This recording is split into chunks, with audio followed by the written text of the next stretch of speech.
Ashley, my daughter-in-law, gazed directly at me and remarked, "You cannot even afford a coffee." Subsequently, she laughed in the presence of her colleagues. I remained silent. 3 weeks later, she entered the cafe and observed me. Her new superior, positioned behind the counter. "Kindly like and subscribe, and inform me of your location." "Thank you." I had no intention of going in that day. I was retrieving some thread from the nearby craft shop when I passed the cafe where Ashley is employed, namely in a managerial capacity. She has consistently taken pride in the title, frequently mentioning it whenever family visits. The manager assumes a role akin to that of a CEO of a significant entity. I had a modest, light blue scarf that I crocheted for her, featuring a simple edge, nothing extravagant, carefully folded in my purse as a nice surprise. I had not seen her for several days and considered visiting to greet her and discreetly present it during a peaceful moment. A simple act of kindness. I entered, smiled, and positioned myself near the counter, awaiting her acknowledgement. She was inclined over the rear bar with 2 of her junior baristas, conversing and laughing. She observed me. I am aware that she observed me, yet she redirected her attention to them and continued conversing. She uttered it as if I were invisible. "That is merely my mother-in-law. She occasionally visits. She is kind. However, she likely cannot afford a coffee in this establishment." She then emitted a boisterous chuckle, the type intended for universal audibility. The 2 girls accompanying her, one sporting a sleek ponytail and the other adorned with elongated artificial nails, both laughed as if privy to an inside joke. I stood there, clutching the scarf in my bag, abruptly feeling exposed. Ashley remarked. "Indeed, she utilized coins for payment during her last transaction. Currency coins. I genuinely believed she was jesting." She averted her gaze from me. She was not obligated to. They were all aware that I had heard it. I did not articulate any remarks. I remained motionless, swallowing with difficulty, feigning ignorance to the ringing in my ears. I had a flush in my face and a constriction in my chest. I acquiesced foolishly and gradually pivoted, feigning an obligation elsewhere. No one hindered me. No one contacted me to clarify that it was a jest. It was not a jest. That is the aspect that impacted the most profoundly. It was intended to inflict pain. It was intended to diminish me. I exited and seated myself on the bench adjacent to the bus stop. I was not thinking clearly. The scarf remained in my purse, still folded. I observed the bus arrive and go without boarding. I am uncertain of the duration of my sitting. However, the world seemed unusually subdued, as if everything had submerged beneath water. I contemplated every action I had taken on her behalf. Additionally, for Mark, upon their marriage, without sufficient funds to furnish the apartment, I financed the couch, the refrigerator, and contributed to the deposit. I provided childcare for their son 3 nights a week for about a year when they were unable to afford daycare services. I would clean their kitchen during Ashley's consecutive shifts and prepare meals for them when Mark was working overtime. I have never requested anything, nor have I ever raised my voice.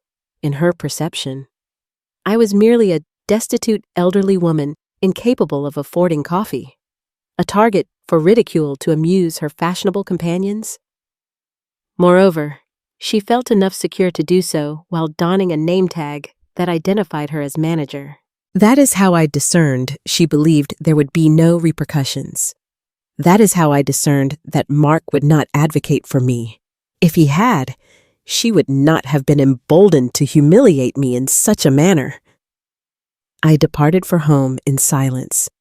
To all individuals, I removed the scarf from my bag, deposited it in the bottom drawer containing old birthday cards and church brochures, and seated myself at the kitchen table with a cup of tea. Without sugar, without milk, merely unadulterated, acrid tea. I refrained from crying. I did not raise my voice.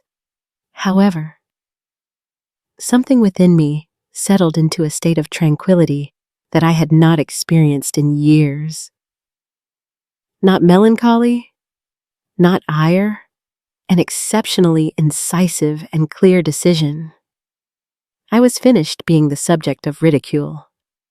I postponed informing Mark until the following morning, not due to uncertainty. I was not. However, I desired to allow myself an evening to temper my emotions.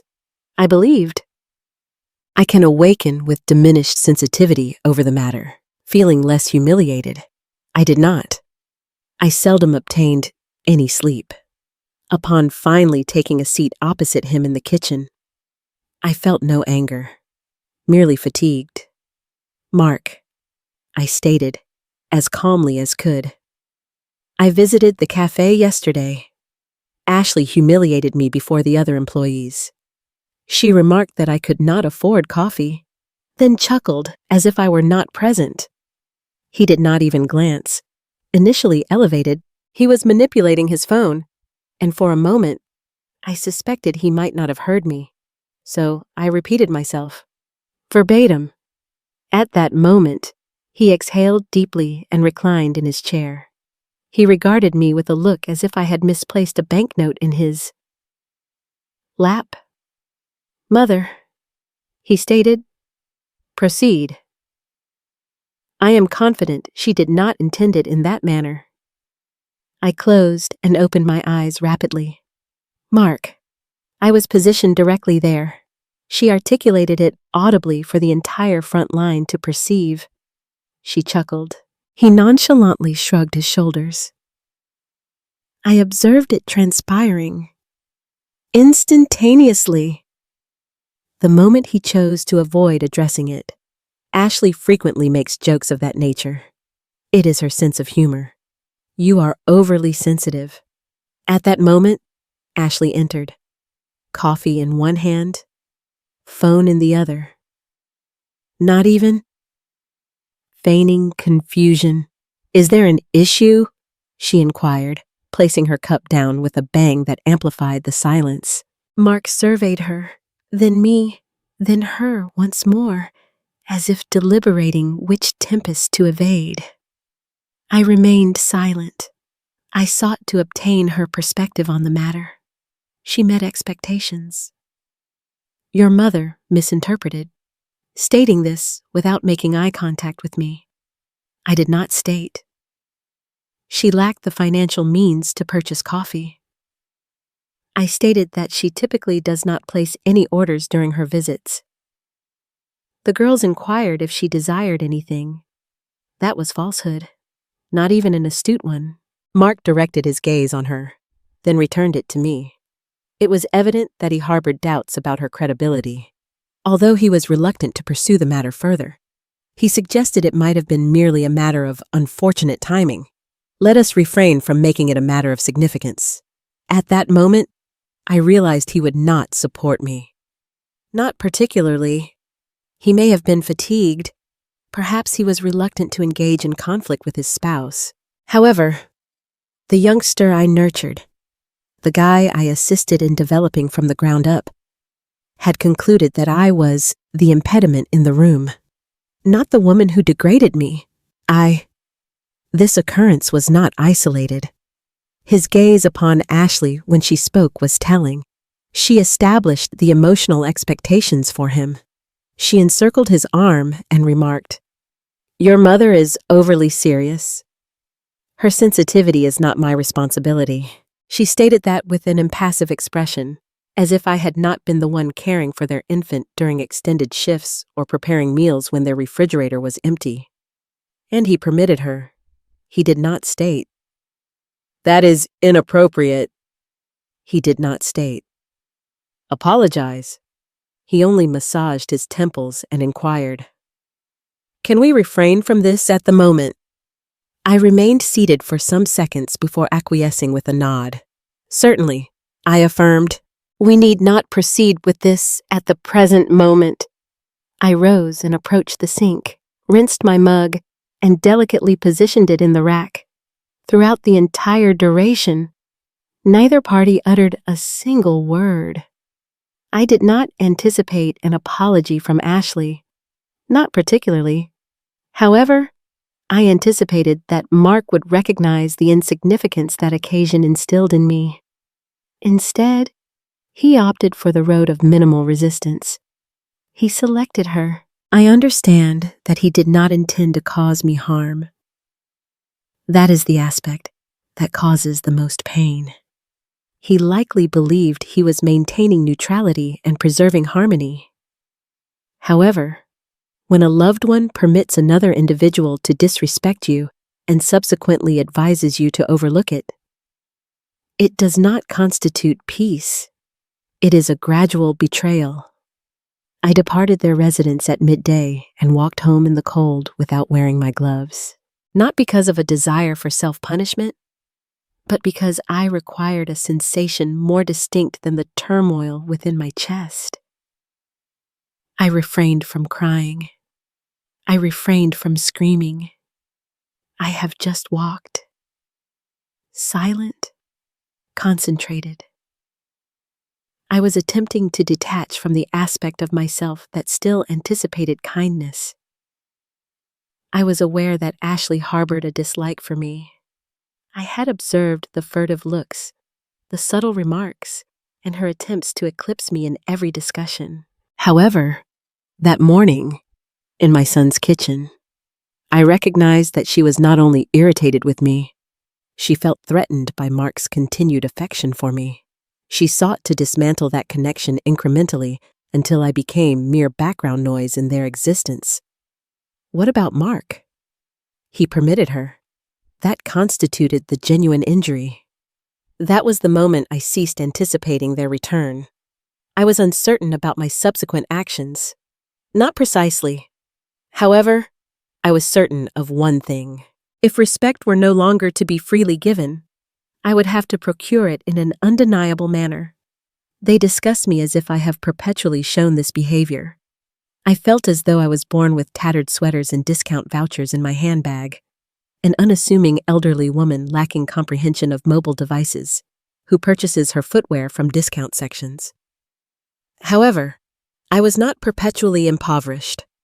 I was not perpetually invisible. Prior to Ashley's arrival and her perception of me as a mere inconvenience, and before Mark began to echo her sentiments rather than engage in independent thought, I possessed my own existence.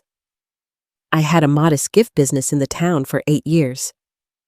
It lacked glamour, yet it belonged to me. I recognized my customers personally wrapped their anniversary gifts, and displayed handwritten thank you cards on the rear office wall. It was more than only employment. It was a location individuals visited when they sought to feel acknowledged. I relinquished that in the year Mark and Ashley wed. They were grappling with financial difficulties. Youthful, overwhelmed by rent and wedding expenses. Mark did not solicit my assistance. However, I discerned it in his expression. The apprehension, the embarrassment. I have sold the shop. Silently, no theatrics. I informed everyone of my readiness to retire. In reality, I depleted my resources and contributed over 50% to finance their down payment, wedding expenses, and a portion of their credit card liabilities. I did not retain receipts. I did not request assurances. I undertook the action simply because it is the duty of mothers. Following the wedding, when circumstances did not improve, I intervened once more, prepared frozen dinners for them while Ashley worked consecutive shifts, assisted in organizing the nursery at the birth of their son, purchased diapers, formula, and onesies without disclosing the expense. I provided childcare services when they were unable to pay professional care, endured sleepless nights when the infant was restless, settled utility invoices. Without informing them, it was not philanthropy, it was affection. I anticipated no reciprocation, but fundamental respect. However, currently, Their manner of speaking to me and Ashley's gaze towards me conveys that I am perceived as a burden from a melancholic past. It is as if none of that occurred. I have consistently been perceived as the impoverished Linda who overstays her welcome at their threshold. However, what they remain unaware of, and what they never deemed significant enough to inquire about, is that I did not relinquish everything. Not everything. 3 years prior, when my neighbor Helen established a small bakery in her garage, I volunteered to assist, not alone with work, but also with capital. She had been denied a loan, and I still possessed sufficient savings to take a chance. Consequently, I proceeded to do so. I provided her with sufficient resources to obtain the licenses, acquire the equipment, and secure the location. She prepared baked goods. I managed the financial records. We did not engage in advertising. We did not publish it online. We meticulously cultivated our consumer base, one loyal patron at a time, in a discreet manner. 1 year later, we achieved profitability. After 2 years, we inaugurated a second location. Although my name is absent from the storefront, my contributions permeate every aspect of it. The packaging, the accounting, the nocturnal supply expeditions. Ashley and Mark were unaware, and I refrained from informing them. What is the rationale for my doing so? They explicitly indicated that my worth was limited to what I could provide them directly. I resolved long ago that they need not be aware of my remaining riches, that I still possessed value. In addition to complimentary childcare and prepared meals, I maintained the confidentiality for the same rationale that led me to cease providing additional assistance, because they ceased to regard me as an individual. They observed a wallet initially, followed by a doormat, and now merely a specter accompanied by cash. However, Helen is aware. She observes me. She values what I have created, what we have constructed. She informs others, even if I do not. States that I was responsible for maintaining accurate financial records and securing more favorable pricing from vendors when they attempted to overcharge us. She refers to me as her unvoiced prodigy. Now, seated with my tea and a tightening sensation in my chest after that distressing cafe scene, I recognize that I am not as powerless as they presume. I may appear to be the type of woman who meticulously organizes coupons and walks to conserve fuel. However, that becomes a decision, not a circumstance. I do not reside modestly out of necessity. I undertake this endeavor because I understand the significance of constructing anything gradually, incrementally, without external validation. I am adept at functioning quietly. I possess the ability to restrain myself. Moreover, I possess the ability to exercise patience. Ashley believes she possesses authority due to her managerial position at a pricey cafe characterized by poor lighting and pre-frozen pastries. She believes she is invulnerable due to the staff's amusement at her jokes and her privilege of wearing a lanyard. However, she has never constructed anything, never took any risks. She has never had to suppress her dignity to meet salary obligations or forego heating to cover rent expenses. She lacks an understanding of genuine strength. However, she is on the verge of doing so. Helen initially broached the idea of establishing a bakery while we were having coffee in her backyard, seated on plastic lawn chairs, with her elderly dog dozing between us. Initially, she said it as a jest. I might consider selling my banana bread instead, concerning its relinquishment. However, I was aware that she was sincere. 6 months prior, Helen had lost her job and was subsisting on part-time shifts with dignity. I did not even flinch. Execute it. I instructed. She chuckled. From whose funds? It was the inaugural occasion on which I disclosed to someone that I had retained something in reserve. I did not provide a complete account of the narrative. I had discreetly sold several remaining antiques from my shop. I had been deliberately living frugally. discreetly saving while feigning the financial status that others presumed. I informed her that I could assist, not independently, not as an act of charity, but as a genuine collaboration. I would allocate funds. She would manage the baking. She gazed at me as though I had proposed to purchase her a residence. She obtained a permit 2 weeks later. 1 month later, her garage emitted a cinnamon aroma each morning. We commenced modestly, offering only muffins and cookies, all manually wrapped, with labels produced from my home printer. I meticulously recorded each receipt, every ingredient, and every dollar spent. We conducted the initial delivery personally. I operated the early morning routes. Helen performed the baking. It was arduous, at times brutal. There were mornings when I arose at 5 a.m., folding boxes on the floor as she lamented over sunken cakes. Nevertheless, we persevered. I acquired knowledge regarding essential suppliers who would provide net 30 terms, identified Instagram food influencers likely to promote our offerings in exchange for complimentary boxes, and developed effective communication strategies for engaging cafe proprietors without appearing desperate. By the second year, we established a consistent clientele and generated sufficient profit to lease a modest store location. That was the moment we inaugurated the initial branch, modest in scale, reliant on hard work, yet authentic. Subsequently, the second arrived. I remained silent to Mark and Ashley during the entire ordeal, not due to concealing something disgraceful, but because I had already discerned that they only esteemed my actions when they served their interests directly. Early on, I recall Helen inquiring why I had not informed my family about the bakery. I conveyed the truth to her. Due to their failure to inquire about its progress, they would inquire about the amount they are eligible to borrow. I was sincere in my statement. Ashley consistently dismissed my contributions, even when they benefited her. On one occasion, I meticulously repaired a torn sleeve on her work blazer, and she expressed her gratitude with a nonchalant acknowledgement before carelessly discarding it onto a chair, as if I were only her dry cleaner. She perceived me merely as an elderly woman without of skills or ambition, possessing an excess of time. I ceased to elucidate my actions. However, I never ceased my efforts.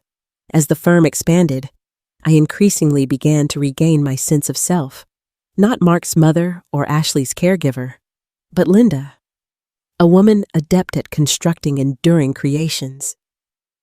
I did not require applause. I merely required evidence that I still possessed my capabilities. Following the events with Ashley at the cafe, her trivial jests, furtive glances, and the manner in which she distorted Mark's perception of me through half-truths and subtle fabrications, I recognized that I was not merely managing a business. I was seated on an armament, an authentic one. I had assumed the role assigned to me for such an extended period that I nearly overlooked my alternatives. Observing Ashley parade around her cafe with an air of superiority, demeaning me while I clutched a rolled scarf, feigning superiority due to her name tag and espresso machine, ignited a latent resolve within me. I had no need for retribution. I required dignity. At times, they appear identical. I was uncertain about its intended use. Not entirely. However, I was aware that I possessed one final card to utilize, a secret they were unaware I possessed. I was preparing to relinquish it. I had no intention of re-entering, especially given the recent events. However, several days elapsed, and the tension in my chest persisted. I reassured myself that my desire was no longer related to Ashley. I simply craved a cup of tea, perhaps something warm on a tranquil afternoon. However, I believe a portion of me required the opportunity to encounter her once more, to remind myself that she was not a formidable entity who determined my value. She was merely a woman in an apron, possessing a delicate ego and a boisterous voice. I entered and ordered a small tea. The cafe was not crowded, with only a few patrons bent over their laptops. Ashley first failed to notice me. She was positioned behind the counter, providing guidance to a junior barista, a charming girl who appeared to be around 20 years old. I observed Ashley indicate the front and then motioned towards a woman at the register, maybe in her late 60s, donning an inadequately thin cardigan for the climate while enumerating coins from a little cotton purse. The girl was uncertain, yet Ashley leaned closer and remarked, "Some of them merely come here to converse. If you permitted them." It was not loud, unlike the previous occasion, but it was resolute, akin to a policy. She then remarked, with a slight chuckle, "They are charming, but this is not a nursing home, you understand." The girl chuckled apprehensively. The elderly woman, the patron, averted her gaze. Nevertheless, I discerned her cheeks redden. She had heard it. Indeed, she had. I experienced a sensation of my stomach contorting. The customer relinquished her coins. The girl contacted her via telephone. Ashley departed as if she had uttered nothing. That was the moment of realization. She did not only perpetrate this upon me. This was not personal. This was her treatment of individuals who did not conform to her definition of utility. She belittled individuals when she believed there would be no opposition. I observed the elderly woman carry her tea to the window seat, stirring it languidly, feigning ignorance of what was universally acknowledged. I contemplated that it could be me. I was the one responsible. It would not occur again. That evening, I contacted Helen and proposed selling the second branch. She exhibited reluctance. "Are you certain you have exhibited considerable pride in it?" I conveyed the truth to her. "I require the funds. I require a purchase." She did not inquire about what. She just stated, "All right, we will make the call. The broker will be present tomorrow." We had previously received proposals awaiting consideration. The bakery was situated in an excellent position, and we had achieved substantial profits in the previous 2 quarters. Divesting a single branch would not adversely affect the firm in the long term. However, it would provide me with precisely what I required: immediate liquidity. I have not yet disclosed my intentions to Helen, not due to a lack of trust in her, but rather because I was still contemplating it myself. I did not desire retribution. I sought to avoid a commotion. However, I desired Ashley to comprehend, truly comprehend, that I was not the inconspicuous woman she perceived me to be. I did not require her approval or her contrived smile. I possessed greater capabilities than she ever envisioned. I desired her to acquire that lesson in the same manner she had imparted mine, in public, silently, and unexpectedly. I dedicated that evening to investigating the cafe. It appears that Ashley's situation was not as favorable as she portrayed. The location was in arrears on rent. Online reviews were inconsistent, particularly about client service. I saw a job offering that was posted and subsequently removed swiftly, indicating a frantic search for personnel. Yet they were unable to retain any employees. What is the most significant surprise the proprietors sought to divest? Silently, inconspicuously. The listing was not publicly available. However, I have the ability to locate items. I knew whom to contact. They perceived all that stillness as a sign of weakness. It was not. It constituted preparedness. I have purchased larger items in life with greater reluctance than this cafe. Furniture, my vehicle, and my former workshop. However, this materialized as if the universe had anticipated my awakening. I contacted the individual specified in the discreet. Include that evening, a local business broker with whom I had previously interacted during my tenure in the gift shop industry. His name was Anthony, articulate, quick-witted, and immediately recognized me. Linda, from Patch and Paper that occurred some years prior. Are you still participating in the activity? I informed him that I may be, indicated my interest in something diminutive. Silent. He did not inquire as to the reason. I have now transmitted the details. The cafe was gradually deteriorating. Rent is overdue for the second occasion within 3 months. Employee turnover is elevated. Degradation of equipment over time. Their social media has not been refreshed in weeks. Tony stated that the present owner is a respectable individual, merely fatigued, inundated, and prepared to transition. He sought not wealth, but escape. Tony stated that he will accept a reasonable offer if you can act swiftly. I was capable of doing so. Helen and I had recently executed the agreement. Documents for the sale of the second bakery branch. My laceration will heal in 3 days. I requested Tony to postpone the deal until Friday. He stated that if I transferred a deposit, he would facilitate the arrangement. I dispatched it that evening, 5,000. Silently. No ostentation. Interestingly, I did not experience any exhilaration. I felt powerless. I experienced tranquility. I have just completed washing the dishes following an extensive dinner. I felt as though I was finally addressing an issue that had been neglected for an extended period. On Friday, I encountered the proprietor, Mike, in his mid-40s. It appeared as though he had not rested for a month. His handshake was fatigued. His visage is gentle. Upon recognizing my identity as Ashley's mother-in-law, he was astonished, perhaps even somewhat apprehensive. "Are you being earnest?" he inquired. I acquiesced. "I exist." We conversed for 1 hour. I inquired regarding suppliers, the espresso machine, and payroll. He submitted the prints effortlessly. He stated, "I am not attempting to engage in deceitful behavior." The location was previously enjoyable. Currently, it is solely headaches. If you desire it, it is yours.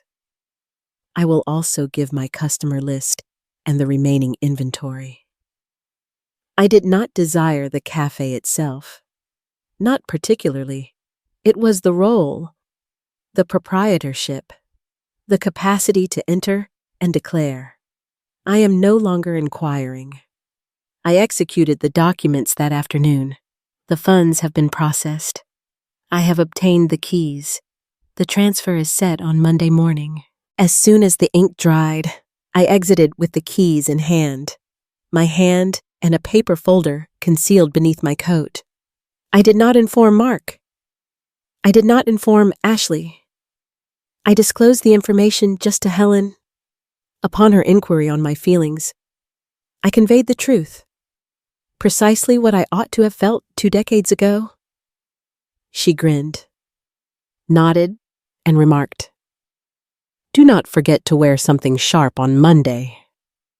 I refrained from celebrating that weekend. I conducted a cleaning. I restructured my documentation. I acquired a pair of flat black shoes that I had been contemplating for months, but had refrained from purchasing. Utilitarian. Pristine. The type of footwear typically donned by a leader. I did not rehearse my remarks. I had no necessity to. This was not a matter of words. Ashley had articulated her position weeks prior through her humor, her smirks, and her nonchalant nastiness.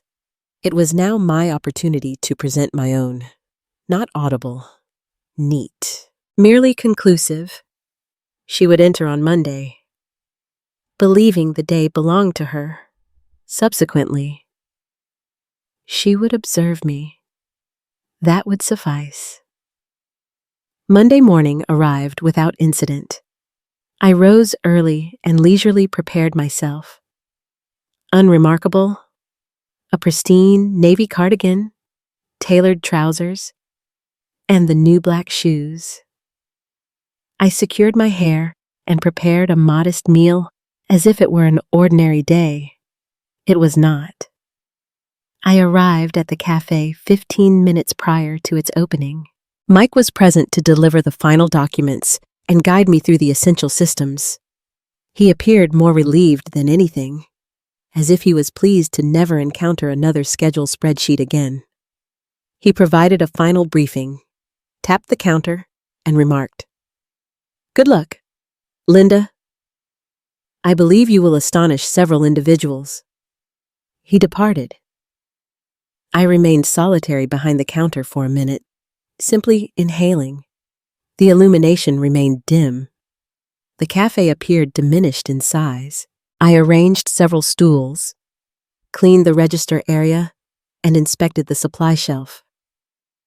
Subsequently, the personnel began to arrive individually, appearing drowsy and preoccupied with their phones. They acknowledged my presence with a polite nod, likely presuming I was a business consultant or the new shift leader. None of them were aware, as of yet. I maintained simplicity, assigned their stations, and said that we will be reviewing certain modifications later that week.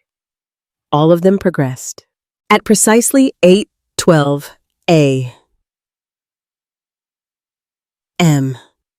Ashley entered. Tardy, certainly. Oversized sunglasses perched on her head, iced coffee in hand, with one hand holding a phone and the other grasping a pocketbook. She exuded an air of ownership over the space. Initially, she failed to see me, as she was preoccupied with laughter over a conversation with one of the recent recruits. Upon reaching the register, she finally raised her gaze. We established visual contact. She became immobile. A freeze in which the entire body changes while the face remains still. What is the inquiry? What is your purpose for being here? She inquired, attempting to appear nonchalant. However, her voice faltered at the edges. I refrained from smiling. Did Mike not inform you ownership has been conveyed? I am the new proprietor. She fluttered her eyelids. You are jesting. I nodded my head once. I am not. She glanced at one of the baristas as if seeking assistance. No one uttered a word. Continually replenished or arranged beverages. Subsequently, Mike's voice resonated from behind her. He had forgotten his phone and returned barely in time. Excellent. You encountered Linda. She is now in command. Care for her appropriately. He seized his phone, gestured, and departed once more. Ashley remained stationary. Her countenance exhibited an unusual phenomenon, a collision of perplexity, panic, and pride. Pause. This is a jest. Correct, she reiterated, this time with increased volume. I refrained from responding. I have now provided her with the revised timetable. You are assigned to the registration today. You missed the pre-shift, therefore, you need to catch up. I did not elevate my voice. No other information was supplied, only directives, pristine and incisive. She glanced at the schedule and then at me. It seems inconceivable that you are earnest. I oversee this establishment. I gazed at her, directly into the eyes. No more. The barista behind her coughed into her sleeve to suppress a smile. Ashley's visage reddened. This is absurd. Did you purchase a whole cafe solely to humiliate me? I ultimately smiled, merely a small amount. I acquired it due to the necessity for improved administration. You only continue to be employed here. She opened her mouth once more. However, no sound emerged. She surveyed her surroundings as if anticipating someone to intervene, support her, and instruct me to withdraw. However, no one acted. No individual shifted. I turned away and entered the office to complete the vendor logs. I overheard her murmur something quietly. Was unable to discern it. It was unnecessary. The argument had been established. Not audibly, not with cruelty, simply articulated. She believed I was financially insolvent. She believed I was devoid of power. She believed she could degrade me, devoid of repercussions. What now? She would spend the remainder of her shift behind the counter, laboring for the woman she had before derided as insignificant. I did not terminate her employment. That would have been too simplistic and orderly. I did not acquire this property for the purpose of retribution. I acquired it for the respect, for the dignity she eroded with each smirk, each whisper, and every glance that suggested I was inferior. I performed the only action she was unable to endure. I regarded her as an employee, a standard one, untitled. No preferential treatment. On Tuesday, I published a new timetable. Ashley's name was inscribed on it. Register, organize, and replenish. Identical to others. Otherwise, she entered the office that morning with an air of authority. "You're honestly making me wipe tables?" she inquired. I nodded. "Everyone rotates, incorporating you." She gazed at me like she couldn't believe it. "I have managed this establishment for 2 years. I gazed at her and stated, "Then, you are fully aware of what requires enhancement." She didn't protest again, but the way she slapped the rag bucket down said enough. I modified additional elements as well. Quiet things. We stopped using the horrible generic syrup the prior manager ordered in bulk. I brought some local pastries from a vendor Helen and I trusted. I restructured the tip pool evenly. No favoritism. One girl informed me she made more in 2 days under my timetable than she did in 2 weeks under Ashley's. I said nothing, just took notes and made sure we had enough supplies to go through Friday without another run to the pricey supplier Ashley used. Customers started noticing, too.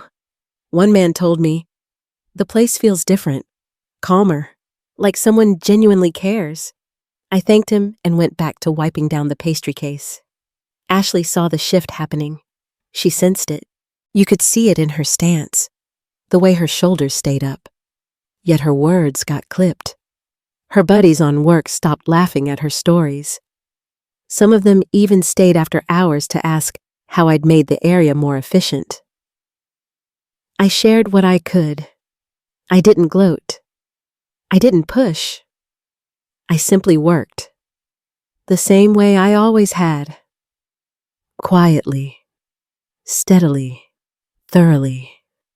And the more I did, the more Ashley unraveled. She came in late twice that week. The second time, I delivered her a written warning. She stared at it like it was a joke.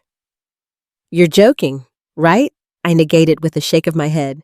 "No individual is exempt from the regulations. Not even you."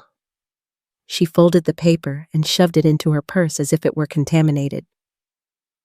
That day, she scarcely uttered a word.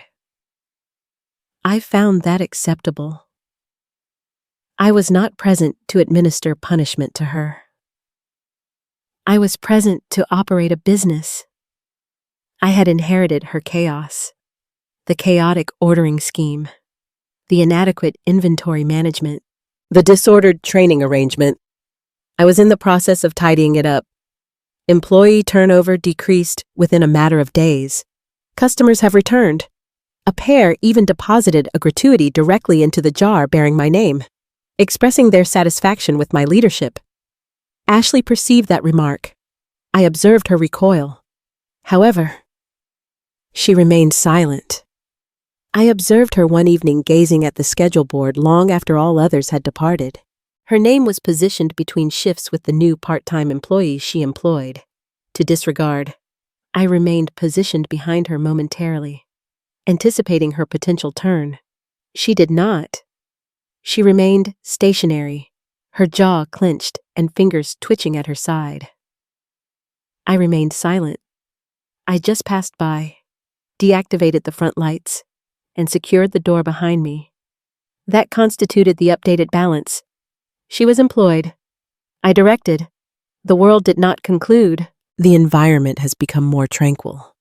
Superior, more equitable. Ashley remained in the room. Nevertheless, donning the apron, continuing to appear. However, the luster had diminished. The blade became blunt. She believed she was invulnerable. She was now expendable, and all were aware of it. Particularly her. I anticipated it days before to its occurrence. Ashley walked more slowly behind the counter, the constrained smile that failed to reach her eyes. She clutched the edge of the sink after each shift, as if it were indebted to her. She believed I did not. Announcement. However, I observe all details presently. It was a Friday morning. The rush has only commenced. The line arcs toward the door.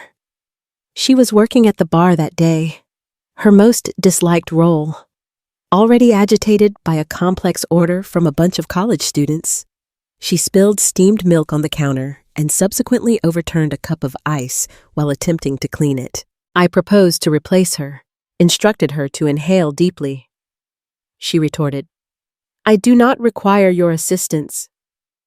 I retreated, affirmed with a nod. Allow her to descend into chaos.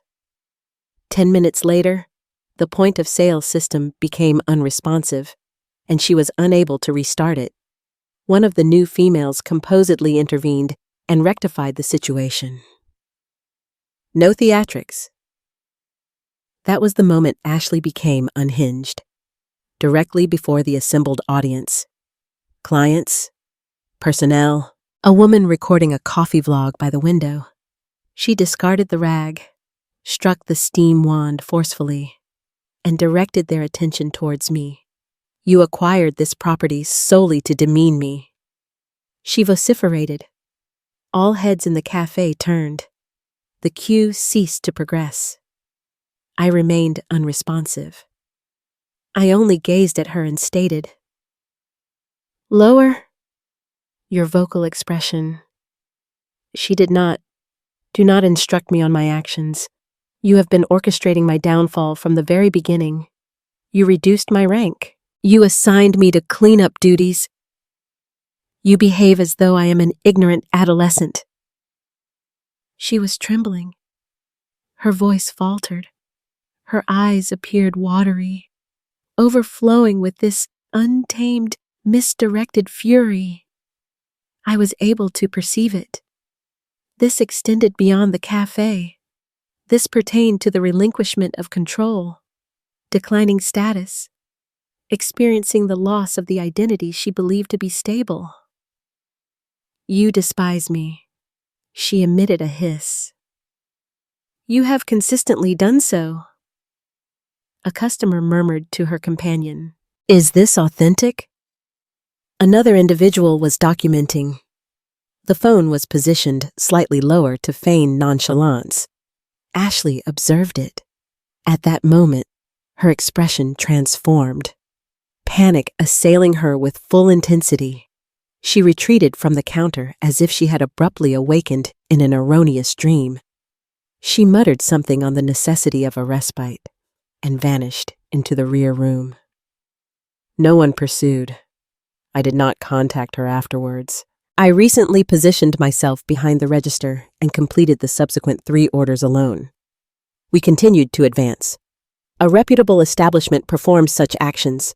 It continues to operate despite an individual's disintegration. The individual possessing the phone uploaded the footage later that day. Initially, I overlooked it until Helen sent me a message containing a link with 3 words. The event has finally occurred. The footage was brief, 20 seconds, entitled, "When Your Superior is Your Mother-in-Law and Your Breakdown Becomes Viral." By the conclusion of the evening, it amassed 400,000 views. Commenters labeled Ashley as entitled, spoiled, and immature. One individual remarked, "She is fortunate to retain her employment." I did not respond. I refrained from sharing it. I did not converse with her that evening. She remained in the rear room until her shift concluded, then departed silently. I reviewed the cleaning checklist subsequent to her departure. She had not completed her section. I did not reference it. I completed the task independently, softly humming as I cleaned the tables. Allow her silence to serve as the apology. Allow the internet to articulate what I never needed to express. The following morning, she arrived punctually, with swollen eyes, a subdued voice, and altered posture. She averted her gaze from me. She has just commenced her shift. I permitted her. There will be no repercussions, no verbal communication, only the allocated shift and a name tag that suddenly felt more burdensome than before. That was her repercussion. Not a termination, not a decisive victory. The mere awareness that the individual she once derided now possessed the capability to terminate her existence and opted against it. Such constraint inflicts a more profound wound than revenge ever can. My son contacted me the following evening. Not Ashley. Mark. His voice sounded subdued, as if he were attempting to weigh each word prior to its delivery. Mother, he commenced, then hesitated. Why did you never disclose your financial resources to us? I nearly laughed, not because of its humor, but rather because of the time. It required a breakdown and a viral video for him to comprehend that his wife was unaware of my identity. I stated this because you never inquired. Quietude on the line. I could perceive his breathing, anticipating my next remarks. However, I did not. I permitted him to contemplate it. He ultimately stated that Ashley is not faring well. She has not consumed any food. She is mortified. I acquiesced, despite his inability to perceive it. That is a matter for her and her reflection. I stated, not I. He refrained from disputation, for perhaps the first time in years. He genuinely listened to me. I had no need for his remorse. I did not desire it. I merely want tranquility. At this moment, I possessed it. The cafe operated more efficiently under my management. The personnel held me with esteem. The patrons smiled upon my entrance. The location is now organized, calm, consistent, authentic. Ashley remained employed there. However, every aspect of her had diminished in size. Her inflection, her gait, her posture at the espresso machine suggested she was perpetually contemplating before articulating. She did not resign, nor did I terminate her employment. That constituted a portion of it. Each morning, she passed by me during the opening, secured her apron, and assumed her position without objection. I assigned her shifts that aligned with her strengths: morning service, station rotation, and light closure. No cruelty, merely equitable, expert, just. However, she was aware. Each cup she poured now carried a flavor of consequence. The derision she previously directed at me in the presence of others certainly replayed frequently in her mind. Each time she presented me with a drink order, I observed it. That scintillation within her gaze, the recollection of her perception of my identity, what she presumed I could not financially sustain, the laughter, the scarf located in my handbag, everything resided there, concealed behind her fake civility. However, I did not activate it. I had no necessity to. That moment was already mine. Several clients inquired about the duration of my ownership of the cafe. I informed them very recently. They exhibited smiles. A woman remarked, "You epitomize the type of individual I would desire to manage an establishment such as this. I expressed my gratitude and presented her with a freshly baked croissant. Still warm, I began to sleep more soundly at home. Improving dietary habits. I retrieved some old business diaries that I previously read during my ownership of the gift shop. I commenced drafting novel concepts, insignificant, minor details that served as reminders of my retained vision. Remained capable of providing value. Helen visited on Sundays, and we would converse about bakery patrons, proposals from new suppliers, potentially even broadening. Once more, at some point in the future. At present, I was content with my possessions. I sought no applause. A banner proclaiming, "You won," was unnecessary. I possessed a key on my necklace and a name on the deed. That sufficed. What is the most advantageous aspect? Ashley was completely unprepared for it.